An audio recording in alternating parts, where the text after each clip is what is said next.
welcome to Dog Star Tarot.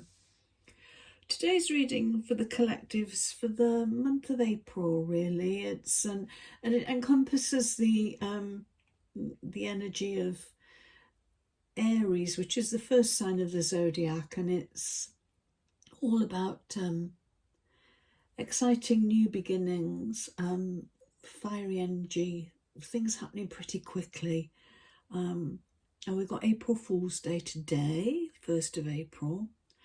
And then it's also Mercury is going retrograde from now until I think it's the 25th of April. Then we have a solar eclipse happening on the 8th of April. So there's some cards here, which I will explain as I go through them. Then we've got to pick a card, which is about... basically it's about, sort of things that you things that are hidden, twists that the universe has got in store for you that you maybe can't see right now. So, and then we've got the outcome or the overall energy of this reading. So right, without further ado, let's get cracking. So the first one is the first card is reflection, what we need to pause or what we need to reflect on during Mercury retrograde, which is starting today, as I said. And we get the Ten of Pentacles. Okay, I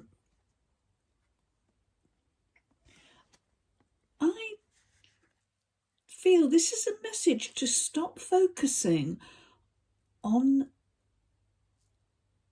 material wealth and thinking about how you can spread it around. I just get a feeling of need for sharing here, sharing your wealth, not keeping it all to yourself. So yeah, don't focus solely on money, because if you do that, I think you may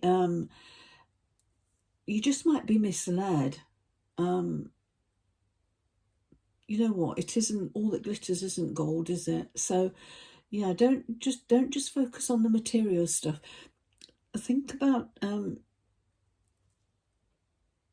your intuition, your thought processes, getting clarity, because this money isn't all in the treasure chest yet. It's going to come. Look, it's a tortoise here, so. There may be money there for you, but it's going to be slow. And I think this is just a reminder to take a step back from that kind of focusing too hard and being too driven about material stuff. There's other stuff to think about as well, like nourish your soul a little bit. Do things that are nice for you, sort of spiritual well-being and your mental health. Because this could also be quite a stressful thing. So maybe just reflect on that. And then we get challenge. Okay, we've got the Four of Cups.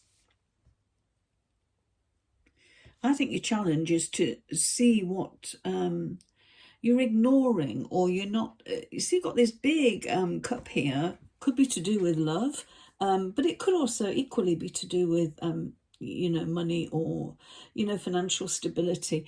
There's an opportunity here that you're not taking for some reason. You either afraid or you think that there's something dodgy about it, and you've got these three here. You're not sure, so I think your challenge here is just make sure you're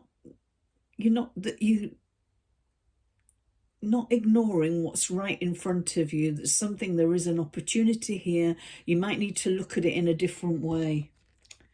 Okay, maybe you're afraid to accept it because of past hurts or something. But yeah, have a look at that again. If you've got an offer on the table, don't ignore it. And this is what transformation is the solar eclipse going to bring to us. And we get the Three of Swords. Okay, might be a little bit of heartbreak. It might be a release of heartbreak, because look at these two swords here.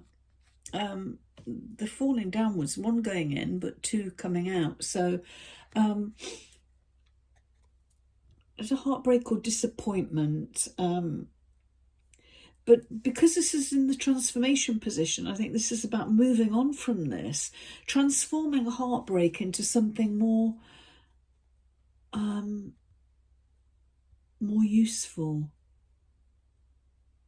You know, learning a lesson from it, perhaps, learning a lesson from heartbreak.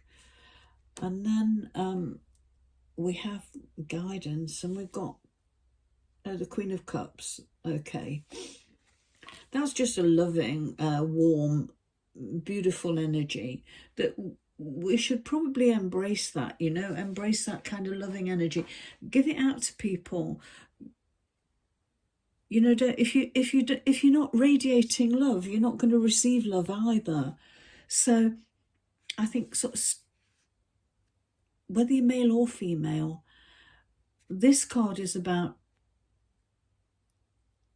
giving love, embracing, you know, each other's differences, forgiveness. This is about emotional stability.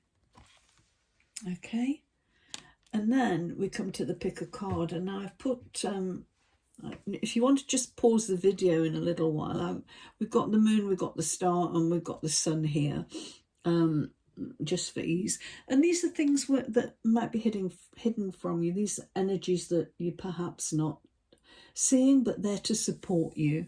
So we'll have a look. We'll start with the moon. Oh, and we'll get the Magician. Okay. So I think the Magician is more about, because look at the Pentacles, and it was sitting above the Pentacles here. This is, to me, a lot about him manifesting what he wants in the physical world. But to do that, he has to use his intuition. And I think this is about,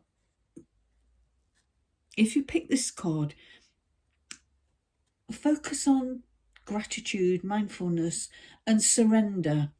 And use your powers of concentration and focus to affect change.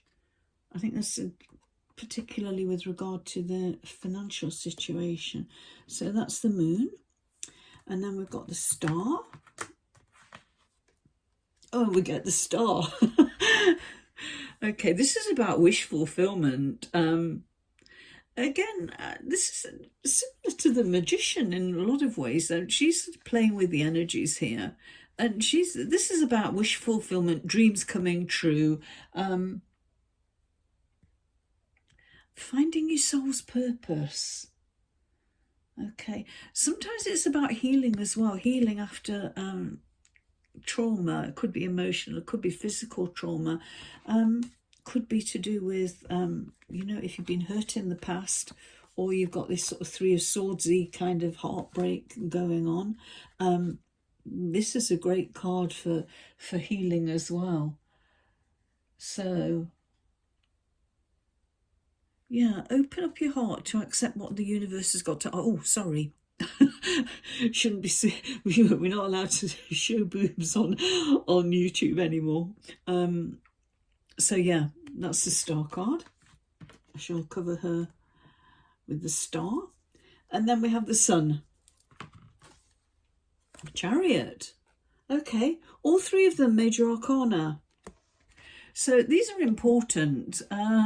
If you've chosen this card, this is about putting your skills to good use. You've got all the skills you need here, but you're not going anywhere because you haven't harnessed these two slightly opposing energies. In this deck, they're not actually going in different directions. They are sitting, they're ready to go, but she's not just, she's looking out into the distance, isn't she? She's kind of thinking, I'm not quite ready, but you actually are, you're ready. Just get hold of these you know, there's sphinxes on this, not horses, but yeah, just harness your power. You've got the skills, just harness them and get in control of the situation. So that's the sun, and then we got the overall energy.